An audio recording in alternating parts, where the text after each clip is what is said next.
Hello there, Gears team. This is Michael Neff, director of Gears Golf, and today I'm going to do a little video on face to path. And I've picked Nick Price because I think he has a little bit kind of a unique challenge in respect to face to path, and kind of want to tell you about my experience with him and kind of what that's, and how to kind of what we did and why we did it, and you might find it helpful.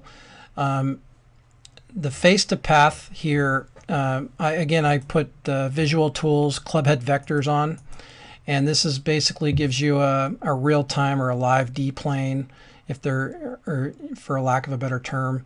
But it basically gives you the face relationship to the path throughout the entire swing.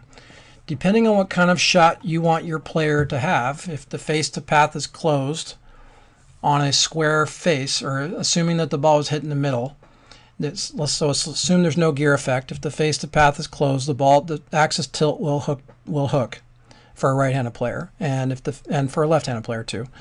And if the face to path is open, considering no gear effect, then the ball will curve to the right. I think it's really important to illustrate Gears' strength here, that we actually have bulge and roll as part of this measurement.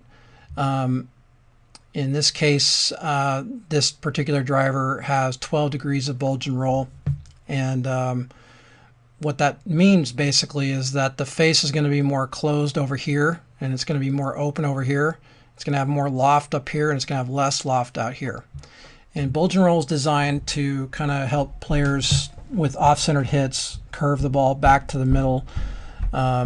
Whether it's hit on the toe or on the heel, it's designed to kind of curve the ball back in the middle. If it's hit on the top, it's kind of designed to curve the ball down, or high launch, low spin, and then if it's hit down here, it goes low launch, high spin. It's a great technology. It's been around forever, and being able to know where the ball is being touched and what the face angle is at touch is something that separates Gears from all the other technologies, and definitely should be a marketing tool for you guys to be able to really dig down and find what's happening. Nick Price here, this is a good example here. I'm going to bring up this is his driver, basically hitting everything right in the heel, right over and over, and this is a really tight pattern. And I think that if you can produce this kind of pattern, then you're doing a pretty dang good job. But the face is closed over here, and if he hit all these shots in the middle, we would get a completely different ball flight. And so knowing where the ball's being touched and what the numbers are at touch is really critical. We also give you the numbers at the center as well. So in this case, if Nick Price were to hit the ball, let's actually get him back to impact here.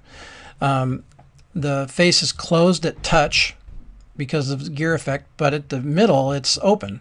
So had he hit this shot in the middle, the face to path would have been open and the ball would have curved to the right. And so when the face to path is, if he would hit this in the middle of the club, the ball speed would have gone way up, but it would have been a slight cut.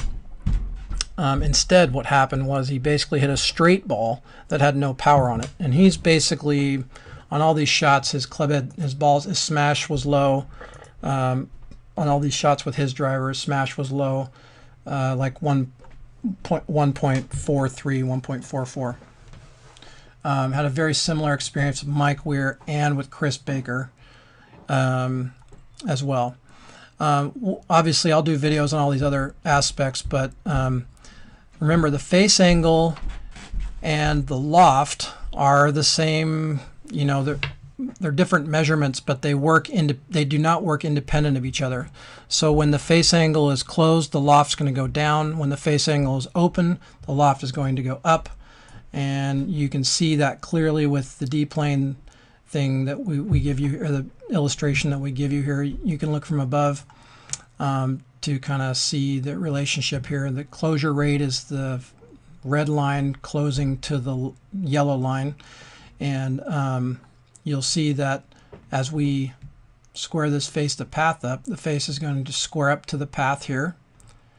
And here's a case of a #1 player in the world, winner of many major championships, and he's complaining about that. This is his driver, and he's hitting everything in the middle, or he's hitting everything in the neck, and he's really unhappy. And what was really shocking to me was it just felt bad to him, but he couldn't pinpoint what it was. It didn't feel like it was a real heel shot. It just felt terrible. And so, it just, obviously there's a lot of different reasons why the driver's really upright, really long. Nick complained to me about ever since, for about 4 years now, he hasn't been able to drive the golf ball, and he attributes his, a lot of his problems with, scoring to driving the golf ball. Mike Weir is almost identical to that. Mike Weir drives the ball well, he's fine. And these guys got, really accomplished games. And Nick, in this case, basically hitting everything in the heel. So the face to path is slightly closed with no ball speed and a little gearing effect. So when you want to move a player's face to path relationship, depending on what kind of shot you're trying to accomplish, it's really helpful to know where exactly they're hitting it on the face so that you can really find out what the actual face angle is at touch. With an iron, that face angle is going to be the same whether it's in the heel or the center, because the face is flat.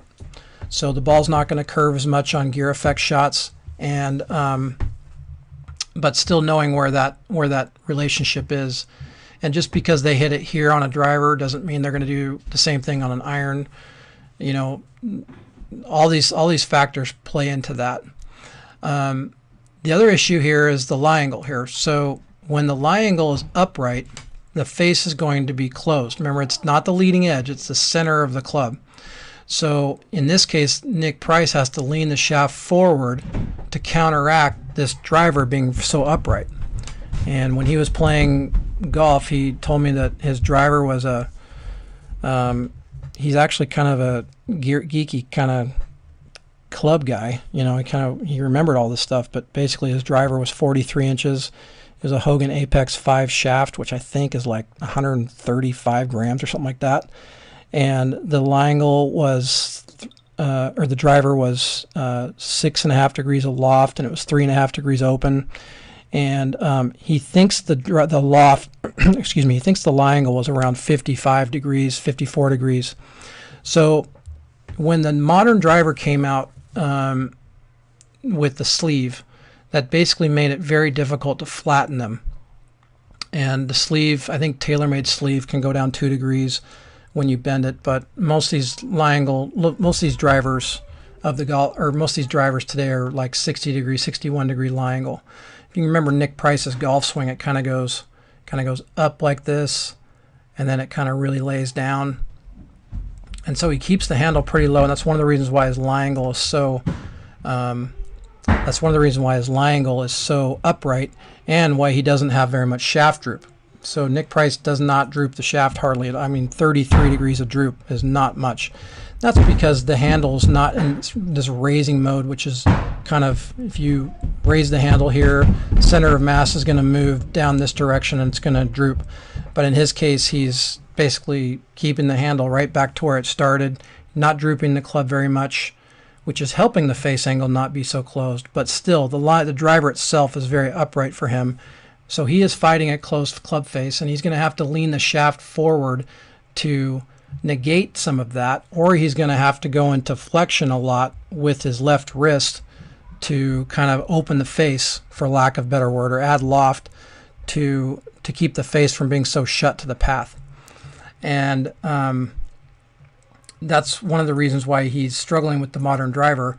And he told me, like, when he was really nervous, or when he was in a hole it was really narrow, he would just tee the ball down and just hit this little stinger cut tiger shot that would just hit this baby little cut. And he said, I have not been able to hit that shot for I don't know how long, years.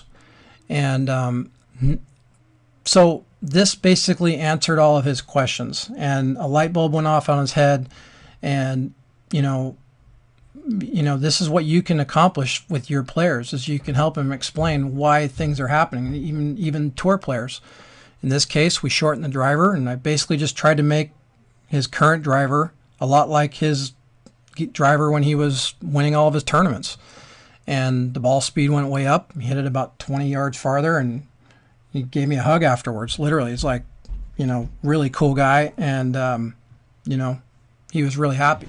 And I talked to him about a month ago, and he's still hitting it. He's still liking the stuff that we did with him. And we actually had to do it with his hybrid 2 and his 3-wood, and we found something there. So this is how gears can be useful. I don't think you could have found all that data with any other technology. I don't think, obviously nobody else has given you touch and center. We basically figuring out the face-to-path relationship with gears is really easy to do here, and it really helps answer a lot of the questions that you might have with your students. So depending on what kind of shot you want to hit, cut or a fade, knowing where the ball is being hit in the center, being able to read this face-to-path relationship is going to really help you accomplish that. Please leave me any questions that you might have, and any comments, and thanks for your time. Hope you enjoyed the video.